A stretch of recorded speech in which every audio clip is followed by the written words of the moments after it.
I go with my sister. We go to places called Beautiful Nail. It's kind of confused when I first read the sign, though. Beautiful Nail. Just one. Nail is beautiful. Nail salons. They're everywhere. Every city, state, strip mall. Uptown, downtown. Even Walmart.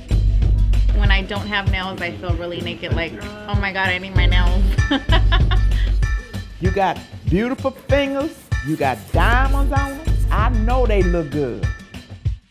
The nail industry is a $7.5 billion industry that focuses just on nails. And more than half of these salons are Vietnamese. If you're a Vietnamese American, within 2 degrees of separation, you have somebody working in the nail industry. If not 1 degree, your auntie, your uncle, your relative, your cousin. There's somebody you know. I'm half Vietnamese, and even I have family in the business. My dad wanted me to go work for them, but I was embarrassed to be associated with doing nails. I didn't want to be that kind of Asian. Okay, honey, do you like pedicure too? No, just my nails. Honey, why you don't lie? So I stayed away. But I was always intrigued. If the nail salon is so shady, Dark side of the nail salon cause something like this. It's gross. why is there one on every corner? And how did Vietnamese come to dominate this multi-billion-dollar industry?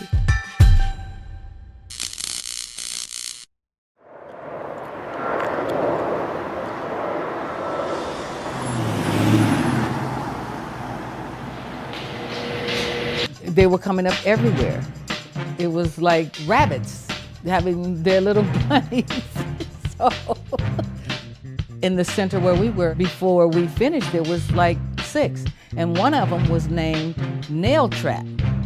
The owner came to us and told us that we had too many flowers and that she was going to get some of the petals that dropped. In other words, we were in competition. It was on then. I remember back in the 80s, a full set, 10 fingernails, dolled out, looking great, easily ran $150 to $200. Easily. And fill in for 35 to 40. The newcomers, they come in, they make the price like everything half. And they have a price war. At one time, the price for a fill went down to like $7, I believe. That was crazy. We worked from 7 in the morning to 10, 11 o'clock at night so that we could survive. To really understand what's going on, you have to understand the people. You have to understand where they came from. Anyone who's gone back to Vietnam, you can see the way businesses are run. There's the meat section, there's the tools, there are sections of town that just handle all that. So when you have a store, your next door neighbor has the same thing, and so does a guy 10 blocks down. So how do you become competitive if you don't have any niche product, right? Well, you cut prices. Today, only 2 of the original man traps survive. By 1991, Charlie and Olivette had passed all of the salons down to their employees. Vietnamese had taken over, with prices that iced out American manicurists, including the first person to teach the first 20. At that time in my life, I was angry. I needed time to understand that it wasn't anger. I think I was probably afraid, because that was my livelihood. I was trained for nothing else. I had put my heart and soul into that. I worked like a dog.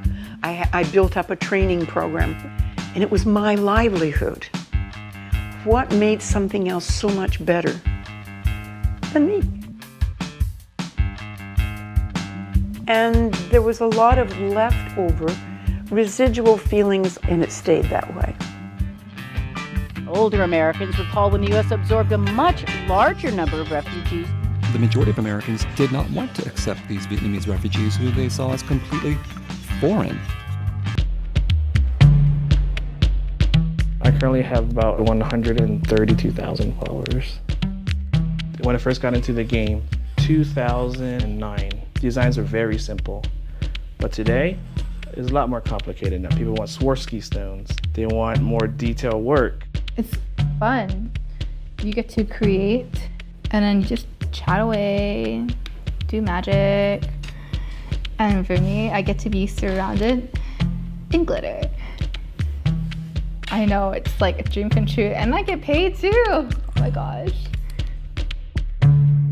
But this new generation also inherited problems that lingered from the beginning. More hazardous than just toenail fungus. I remember walking to my aunt's salon. I always wanted to hold my breath. I'd open that door and that whiff of acrylic just permeated through the air. All the fume from a liquid, acetone, and we'd be just smoke from the curling iron is everywhere in the air. We would be lit. Early on, ignorance was bliss. But as the years rolled by, you heard about people getting sick. Skin rashes, difficult breathing, cancer, breast cancer the most. My sister-in-law lost her baby 8.5 months pregnant. The doctor said because the baby been inhaling so much chemical that she's been doing all day long. So what the hell is in these products? Toluene is known to cause cancer. Formaldehyde is what they use to embalm you. Come on. And what's that other one? Ibutathylate or something? That was enough right there to make anybody run. In Europe and Japan, beauty products containing these ingredients known as the toxic trio are banned. Not in the US. Here, chemical companies lobby to keep them in without regulation. Vietnamese culture. People rarely talk about their illnesses. We Vietnamese have an expression, chưa thấy quan tài, chưa đổ lệ. That means if you don't cry until you see the coffin. When I see my parents work 80 hours a week, it hurts me. I know it's bad for health, but a lot of the older generations are not political. We're just, hard workers and, do what we have to do to survive.